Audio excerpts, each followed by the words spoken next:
Hello everyone, स्वागत है आप सभी का आपके अपने यूट्यूब चैनल उन्नत क्लासेस में। आज की इस वीडियो में देखिए हम जो करने वाले हैं वो आरपीएससी स्कूल लेक्चरर के लिए ओल्ड क्वेश्चन पेपर है, ये 2015 का है स्कूल एजुकेशन का।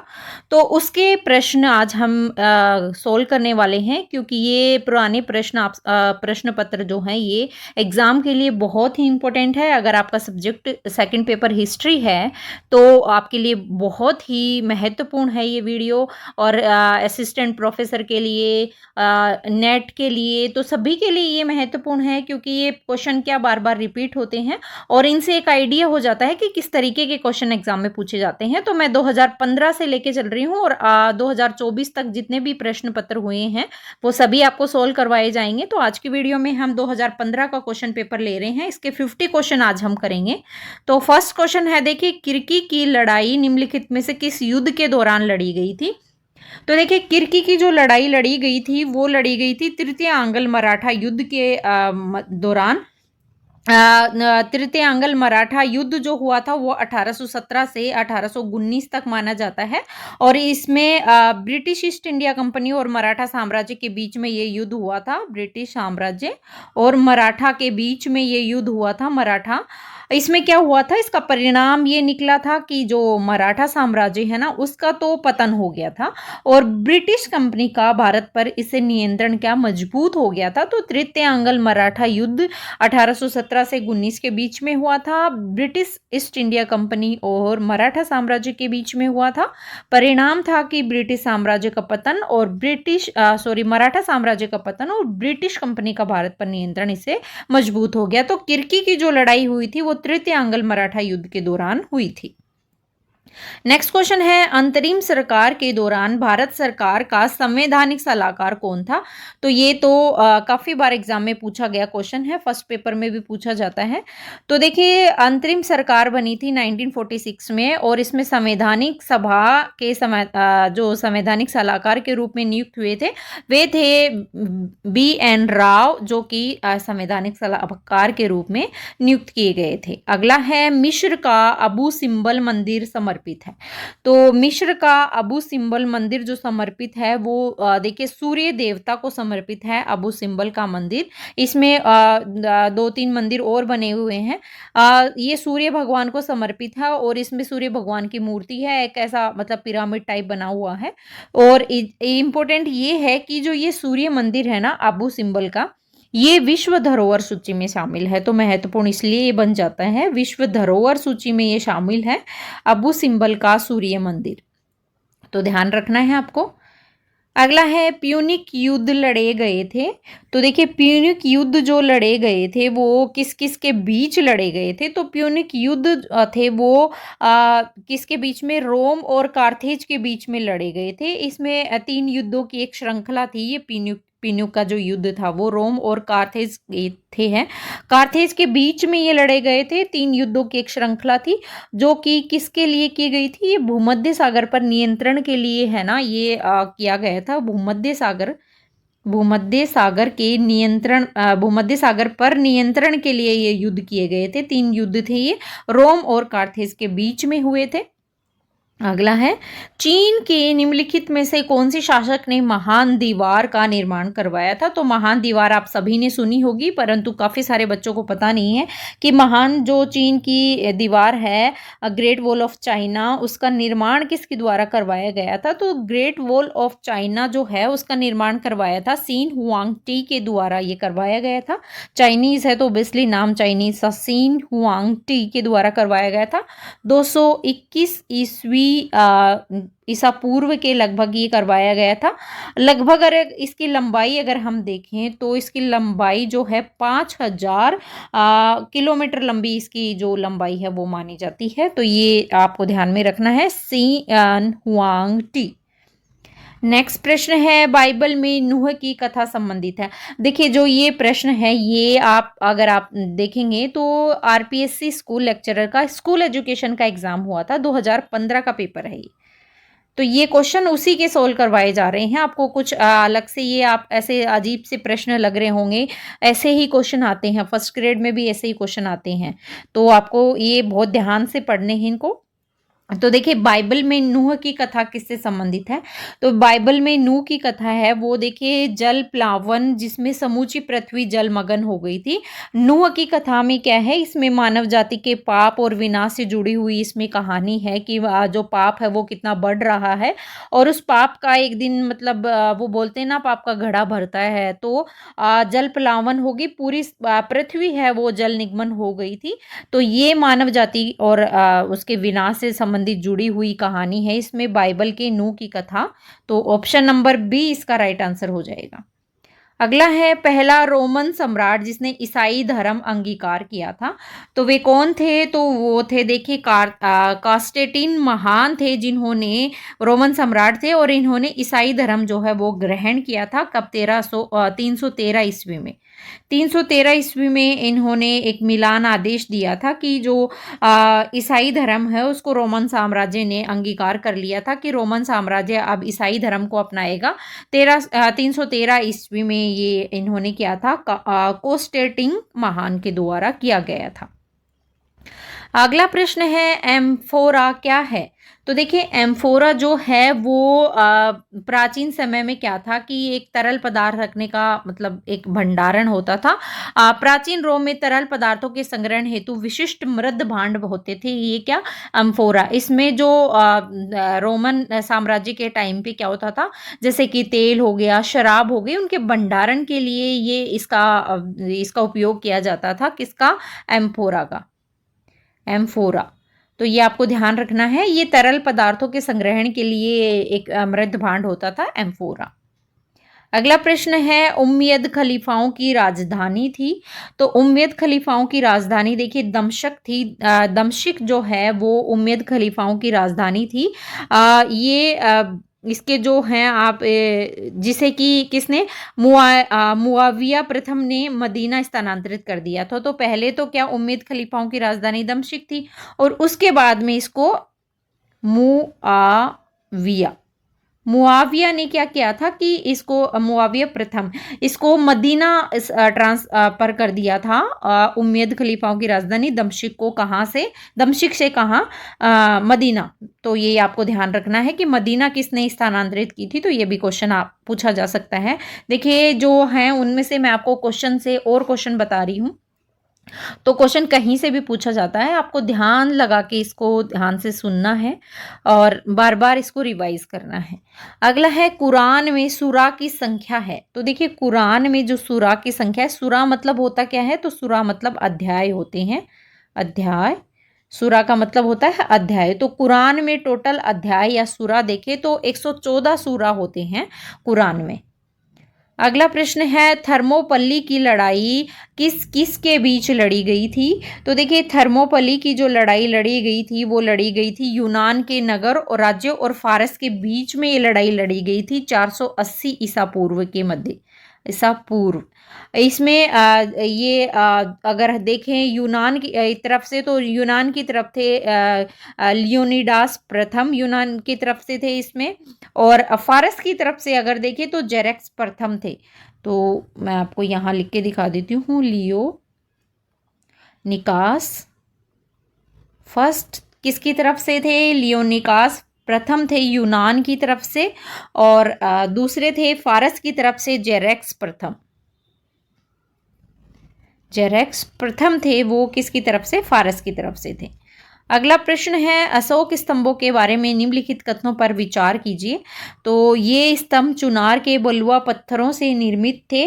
तो देखिए ये एकदम सही है, अशोक के जो स्तंभ थे वो बलुआ पत्थरों से निर्मित थे। दूसरा है स्तंभों का इष्ट भाग सजावट विहीन किंतु पॉलिशदार है। तो ये भी सही है, अशोक के जो स्तंभ हैं उनके बारे में कि स्तंभ जो है वो सजावट विहीन थे पर पॉलिशदार थे, उनमें इतनी चमक कि अभी भी वो ऐसे चमकते हुए प्रतीत होते हैं। तीसरा है इष्टि के शीर्ष भाग में एक पाषाण को अधोमुखी कमल के रूप में उकेरा गया है। तो बिल्कुल ये भी सही है, जो शीर्ष भाग है तो उसको एक पाषाण जो है पत्थर उसको अधोमुखी कमल के रूप में उकारा गया है। तो ये भी एकदम सही है। अगला है अधोमुखी कमली के ऊपर एक चौकी है जिसे मनुष्य अथवा पशु की मूर्ति दिखाई गई है। तो ये गलत हो जाएगा, ऐसा इसमें नहीं दिखाई देता है। तो 1, 2 और 3 ये तीनों जो है वो अशोक के स्तंभ के बारे में सही है। तो राइट आंसर अगर देखें तो ऑप्शन नंबर बी इसका राइट आंसर हो जाएगा। अगला प्रश्न देख लेते हैं, कौटिल्य के अहितक शब्द का प्रयोग किस संदर्भ में किया है। तो कौटिल्य के अहितक शब्द का प्रयोग जो है वो दास के रूप में, अहितक किसको रिप्रेजेंट करता है, दास को रिप्रेजेंट करता है। कौटिल्य ने इसका अहितक का अर्थ बताया है दास। अगला है, मौर्य काल में उदक भाग था। तो मौर्य काल में देखिए उदक भाग क्या कौन सा होता था, सिंचाई का एक कर होता था उदक। तो उभाग मतलब कर और उदक मतलब सिंचाई से संबंधित जो कर होता था वो उदक होता था मौर्य काल में। अगला है, शासक जिस पर आभल खाए शासक के शक यवन पहलव निषूदन के रूप में महिमा मंडित किया गया है वह कौन थे। तो ये देखिए, शासक जिसने अभिलेखीय साक्ष्य में शक यवन पहलव निषूदन के रूप में महामंडित किया गया है वह कौन थे। तो ये देखिए, ये थे गौतमी पुत्र सातकर्णी जो थे। इनको इसके ये पहलव यवन शक यवन पहलव निषूदन के रूप में जो है वो परिभाषित उनको दर्शाया गया है। तो गौतमी पुत्र सातकर्णी को इसके रूप में मतलब महिमा मंडित किया गया है, मतलब उनके बारे में, इस बारे में इनको दर्शाया गया है। अगला है, निम्नलिखित में से कौन सा बंदरगाह पश्चिमी घाट पर स्थित नहीं था। तो कौन सा बंदरगाह नहीं था पश्चिमी घाट पर। देखिए, सुपारकर पश्चिमी घाट पर है, बर्बरिकम भी है और टिड्डी भी है, पर जो कोरकई बंदरगाह है वो पश्चिमी घाट पर नहीं है, तमिलनाडु में है, कावेरी नदी के मुहाने पर तमिलनाडु में ये स्थित है। कावेरी नदी के मुहाने पर स्थित है कोरकई बंदरगाह। अगला है, निम्नलिखित में से कौन सा बुद्ध स्मारक धरणी कोट का महाचैत्य भी कहलाता है। तो कौन सा बौद्ध स्मारक कहलाता है धरणी कोट का महाचैत्य। तो ये कहलाता है अमरावती का जो स्तूप है वो धरणी कोट का महाचैत्य कहलाता है, बौद्ध स्तूप है अमरावती का बौद्ध स्तूप। अगला है, मौर्यतर काल आर्थिक विकास एवं समृद्धि का काल था। निम्नलिखित में से किस समकालीन स्रोत में लगभग 75 व्यवसायों का उल्लेख हुआ है।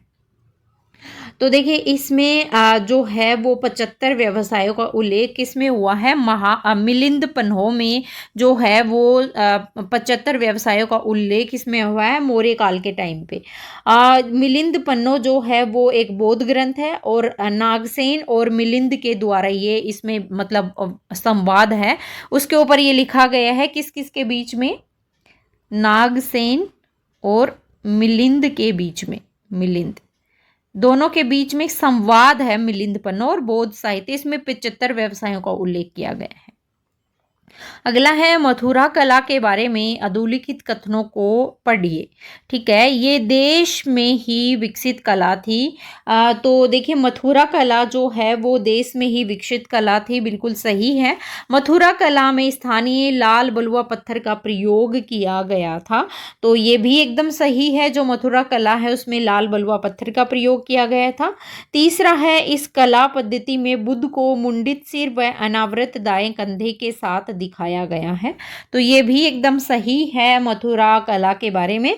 मथुरा के निकट माट गांव में मिली शासकों की मूर्ति भी मथुरा कला का उत्कृष्ट नमूना है, तो ये गलत हो जाएगा। देखिए, ऐसा इसमें नहीं है, मथुरा के निकट माट गांव में मिली शासकों की मूर्ति इसमें नहीं।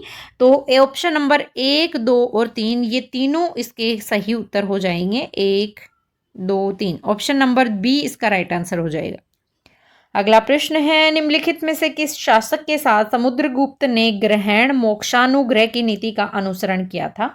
तो देखिए, जो समुद्रगुप्त थे इन्होंने ग्रहण मोक्षानुग्रह की नीति का अनुसरण जो किया था वो किया था उग्रसेन के साथ। उग्रसेन जो थे वो उनके साथ में इन्होंने इस नीति का अनुसरण किया था। ये नीति जो है दक्षिण भारत के राज्यों को जीतने के लिए बनाई गई थी समुद्रगुप्त के द्वारा। और इस नीति के तहत क्या होता था कि राज्य वो जीत लेते थे और फिर वापस जीत कर उन्हें ही वापस कर दिया जाता था। यानी ग्रहणा मोक्ष अनुग्रह की नीति जो होती है, यानी ग्रहण करके दोबारा उनको दान में दे दी जाती थी। तो ये समुद्रगुप्त के द्वारा जो है ये नीति अपनाई गई थी दक्षिण भारत को जीतने के लिए। तो ये भी क्वेश्चन पूछा जा सकता है, दक्षिण भारत को जीतने के लिए उग्रसेन के साथ मिलकर। अगला प्रश्न देखते हैं। सुमेलित करना है हमको, क्लासिकल लेखक है और एक तरफ रचना है।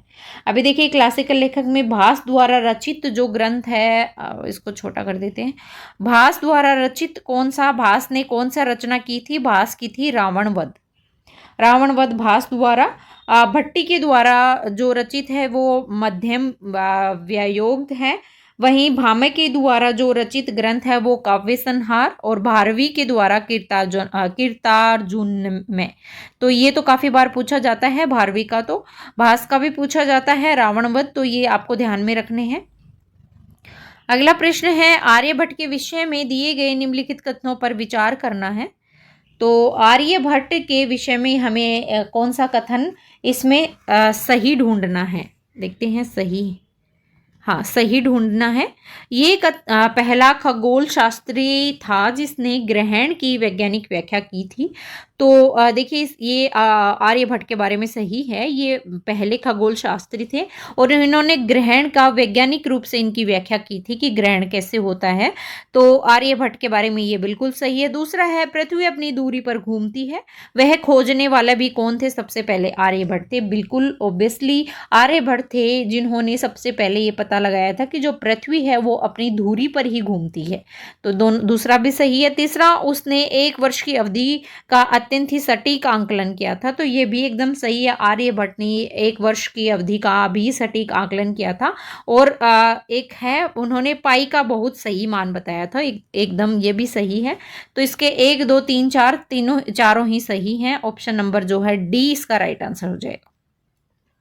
नेक्स्ट है संगम काल में अरसर किन्हें कहते थे? तो संगम काल में अरसर जो कहा जाता था वो शासक वर्ग को कहा जाता था अरसर। अब देखिए कौन से काल में किसको, जैसे हमने अभी कौटिल्य का अहितक पढ़ा था कि कौटिल्य ने अहितक जो है वो किसको बताया? तो दास को बताया।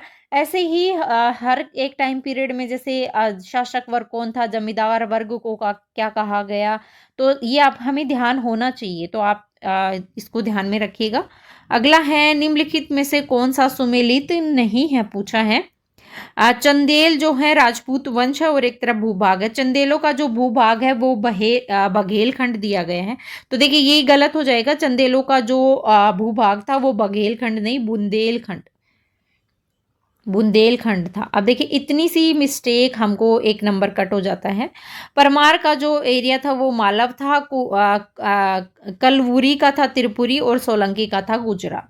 तो ये तीनों सही हैं। चंदेलों का बघेलखंड था, बुंदेलखंड था, बघेलखंड नहीं। अगला है भारतीय विज्ञान जिन्होंने तिब्बत में बौद्ध धर्म के प्रसार में महत्वपूर्ण भूमिका निभाई थी। तो किसने निभाई थी महत्वपूर्ण भूमिका? पद्म संभव ने निभाई थी, उसके साथ में संगरक्षित ने निभाई थी, और एक थे दीपांकर। तो कुमार जीव का इसमें वर्णन नहीं है। इन तीनों ने जो है भारतीय विज्ञान जो तिब्बत में बौद्ध धर्म के प्रसार के लिए इन्होंने महत्वपूर्ण भूमिका निभाई थी। अगला प्रश्न है प्राचीन भारतीय साहित्य में किस भूभाग को यवद्वीप कहा गया है? तो ये क्वेश्चन भी काफी बार एग्जाम में पूछा गया है। यवद्वीप जो कहा गया है वो जावा को कहा गया है, यवद्वीप प्राचीन भारत साहित्य में। निम्नलिखित में से कौन सा युग्म सुमेलित नहीं है? अकबर द्वारा जो है वो कौन सा मतलब अकबर ने जो ये कदम उठाए थे, और एक तरफ जो है इन्होंने इनका जो क्रियान्वयन हुआ था वो वर्ष दिया गया है। तो देखिए जजिया कर का उन्मूलन अकबर के द्वारा कब किया गया था? 1564 में जजिया कर का उन्मूलन किया गया था अकबर के द्वारा। अगला है तीर्थ यात्रा का उन्मूलन 1963। तो ये भी एकदम सही है, अकबर द्वारा 1963 में तीर्थ यात्रा जो कर है वो उन्मूलन मतलब समाप्त कर दिया था। मजहर की घोषणा 1580 में। तो ये देखिए मजहर की घोषणा जो है वो 1580 में नहीं 1579 में मानी जाती है। मजहर की घोषणा अकबर के द्वारा की गई थी। वहीं दीन ए इलाही की स्थापना 1582 में। तो ये एकदम सही है। तो राइट आंसर जो इसका होगा ये 3 नंबर का हो जाएगा। अगला है मुगल प्रशासन में मीर बहरी किसे कहते थे।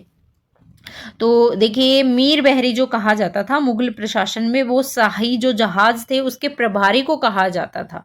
तो देखिए कितने डीपली क्वेश्चन पूछे जाते हैं। मुगल प्रशासन में मीर बहरी शाही जहाजों के प्रभारी को कहा जाता था।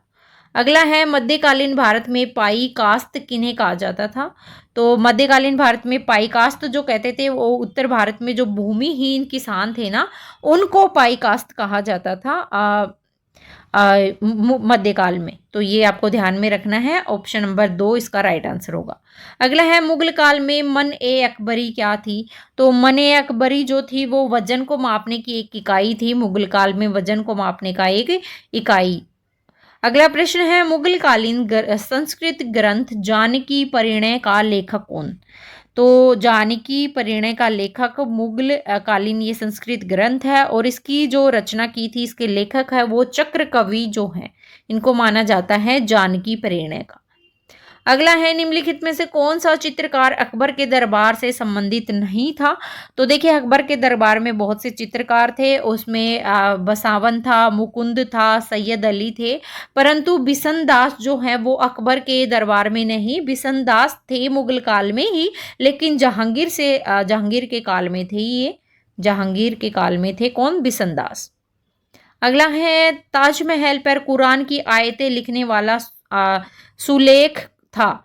तो ताजमहल की कुरात पर जो आयत लिखी गई थी वो उसके सुलेख कौन थे, सुलेख क्या थे। तो अब्द अल हक अमानत खान सिराजी। तो ये इसके सुलेख थे। अगला है रंगपुर के कृषक विद्रोह का नेतृत्व किसके द्वारा किया गया था। तो रंगपुर के कृषक विद्रोह का नेतृत्व धीरज नारायण के द्वारा किया गया था, धीरज नारायण के द्वारा। अगला है निम्नलिखित में से कौन से युग्म सुमेलित नहीं है, नहीं पूछा है। तो देखिए पैका नागरिक विद्रोह है और एक तरफ नेतृत्व करता है। पैका कब हुआ था, 1804 से 1806, ये भी आपको ध्यान में रखनी है। इसके नेतृत्व करता थे जगबंधु। वहीं रामोसी 1822 से 29 में हुआ था और राम सिंह। तो ये देखिए रामोसी जो विद्रोह था, नागरिक विद्रोह, इसके नेतृत्व करता रामोसी नहीं, इसके नेतृत्व करता थे चित्तूर सिंह और आजी नाम चित्तूर सिंह आजी वो इसके नेतृत्व करते थे रामोसी विद्रोह के। किट्टूर विद्रोह 1824 से 29 में हुआ था और चानम्बा जो है इसके नेतृत्व करता थे। वहीं फरियाजी जो थे इसमें दुदू मियाँ इसके नेतृत्व करता थे। तो ये ध्यान रखना है। अगला क्वेश्चन है निम्नलिखित में से कौन सा सुमेलित नहीं है, पूछा है। तो कौन सा सुमेलित नहीं है, 1857 के विद्रोह पर लिखी गई बुक है और एक तरफ उनके राइटर्स हैं। तो 1857 जो है वो एस.एन. सेन के द्वारा लिखित बुक है। वहीं द इंडियन वॉर ऑफ जो लिखी गई थी वो इंडियन वॉर ऑफ इंडिपेंडेंट 1857। तो ये देखिए ये यहाँ से यहाँ आ जाएगा। ये वी.डी. सावरकर के द्वारा लिखी गई थी Indian war of independent 1857। Indian mutiny of 1857 वो जी.बी. मेलेसन के द्वारा लिखी गई थी। वहीं the sepoy mutiny and the revolt of 1857 जो लिखी गई थी वो J.W. क्यूज नहीं, वो लिखी गई थी R.C. मजूमदार के द्वारा। तो ये आपको ध्यान रखना है, ये काफी बार एग्जाम में पूछी गई बुक है। अगला है रुहेलखंड में 1857 के विद्रोह का नेतृत्व किसके द्वारा किया गया था। तो रुहेलखंड में जो 1857 का विद्रोह हुआ था इसका नेतृत्व करने वाले थे खान बहादुर खान ने ये नेतृत्व किया था रुहेलखंड में। अगला है गोपाल हरि देशमुख के विषय में निम्नलिखित कथनों पर कौन सा कथन असत्य है। तो देखिए गोपाल हरि देशमुख जो थे उनके बारे में कौन सा कथन असत्य पूछा है। उन्हें लोक हितवादी के नाम से जाना जाता है। गोपाल हरि देशमुख को बिल्कुल सामाजिक चेतना का प्रसार करने तो उन्होंने धारावाहिक रूप से समाचार पत्र में शत पत्रेण यानी 100 पत्र छपवाए थे। तो ये भी सही है। इन्होंने अहमदाबाद में न्यायाधीश के रूप में भी कार्य किया था। बिल्कुल ये भी सही है गोपाल हरि देशमुख के बारे में। इन्होंने नेक्स्ट क्या है, इन्होंने इस एक मासिक पत्रिका निबंधमाला आरंभ की थी। तो ये गलत हो जाएगा, इन्होंने निबंधमाला का आरंभ नहीं किया था। इन्होंने शतपत्रेण जो थे वो करे थे। तो 1 2 3 तो सही है, परंतु गलत पूछा है तो ये वाला ही गलत हो जाएगा। अगला क्वेश्चन है, पहला अखबार जो मुंबई से प्रकाशित किया गया था, बम्बई से प्रकाशित किया गया था, तो वो था बॉम्बे हेराल्ड जो था वो सबसे पहले बॉम्बे से प्रकाशित किया गया था। किसके द्वारा? विलियम एस्चर्नर के द्वारा ये प्रकाशित किया गया था, बॉम्बे हेराल्ड। तो ये ध्यान रखना है। अगला है, कांग्रेस के अधिवेशनों को इंगित करती है और सूची दो अध्यक्षों को। तो दोनों को सही सुमेलित हमें करना है। 1911 में कलकत्ता अधिवेशन हुआ था। कलकत्ता अधिवेशन की अध्यक्षता की थी बिशन नारायण ने।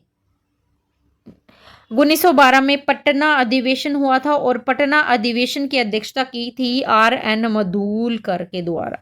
और 1913 में कराची अधिवेशन हुआ था। कराची अधिवेशन की अध्यक्षता करने वाले कौन थे? सैयद मोहम्मद बहादुर थे। और 1914 में मद्रास अधिवेशन की अध्यक्षता की थी भूपेंद्र नाथ बोस के द्वारा। तो ये सारे आपको ध्यान होने चाहिए। अगला है, निम्नलिखित में से किसे प्रथम लाहौर षड्यंत्र केस में फांसी की सजा दी गई थी? तो प्रथम लाहौर षड्यंत्र केस जो हुआ था 1915 में ये हुआ था और इसमें फांसी की सजा जो दी गई थी वो विष्णु प्रिंगले को दी गई थी प्रथम लाहौर षड्यंत्र केस में। नेक्स्ट क्वेश्चन है, निम्नलिखित व्यक्तियों के विषय में विचार कीजिए। एनी बेसेंट, लोकमान्य तिलक, जवाहरलाल नेहरू और मोहम्मद अली जिन्ना। पूछा क्या है, होम रूल आंदोलन में किसने भाग लिया था पूछा है। तो होम रूल आंदोलन में भाग लेने वाले कौन कौन थे? तो बिल्कुल एनी बेसेंट ने होम रूल आंदोलन में भाग लिया था, लोकमान्य तिलक ने भी लिया था, जवाहरलाल नेहरू ने भी और मोहम्मद अली जिन्ना ने। चारों ने ही होम रूल जो आंदोलन था इसमें इन्होंने भाग लिया था। तो 1 2 3 4 दो सारे ही सही हैं इसके, ऑप्शन नंबर 4।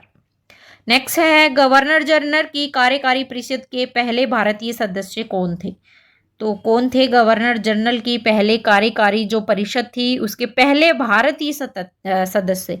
तो वो कौन थे? सर सत्येंद्र प्रसन्न सिन्हा जो हैं वो कार्यकारी परिषद के पहले भारतीय सदस्य हैं।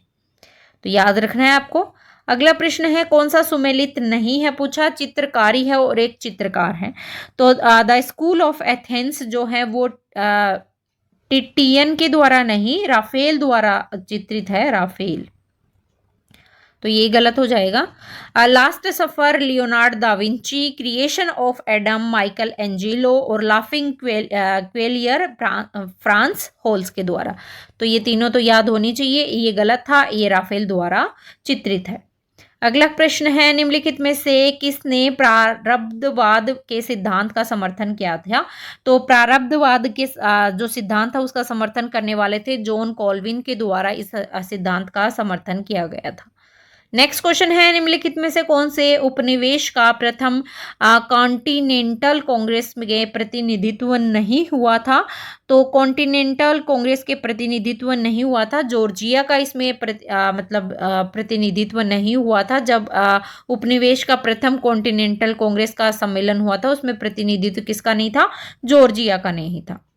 निम्नलिखित में से कौन एक जैकोबिन था? तो ये फ्रांस की क्रांति से संबंधित है। जैकोबिन कौन नहीं था? तो मारा जो है वो जैकोबिन नहीं थे फ्रांस की क्रांति के समय इसमें। अगला है, वाणिज्यवाद की मुख्य प्रवृत्तियों को चुनिए। तो वाणिज्यवाद की मुख्य प्रवृत्तियां कौन कौन सी हैं? निर्यात बढ़ाने के प्रयास, बिल्कुल। बुलियंस यानी सोने चांदी के शुद्ध अंतः प्रवाह पर जोर दिया गया, उच्च सीमा शुल्क की दरें और संयुक्त स्कंद कंपनियों का निर्माण। तो ये चारों ही सही हैं वाणिज्यवाद से संबंधित। अगला प्रश्न है औद्योगिक क्रांति में चार्ल्स टाउनशेंड ने किस क्षेत्र में योगदान दिया था? तो औद्योगिक क्रांति के समय में जो चार्ल्स टाउनशेंड ने योगदान दिया था वो कृषि के क्षेत्र में इन्होंने योगदान दिया था। अगला प्रश्न है, किसने इटली की नैतिक और नागरिक श्रेष्ठता नामक पुस्तक लिखी थी? तो ये लिखी गई थी जियोबर्टी के द्वारा। जो इटली का नैतिक और नागरिक श्रेष्ठता नामक बुक इनके द्वारा, जियोबर्टी के द्वारा लिखी गई थी।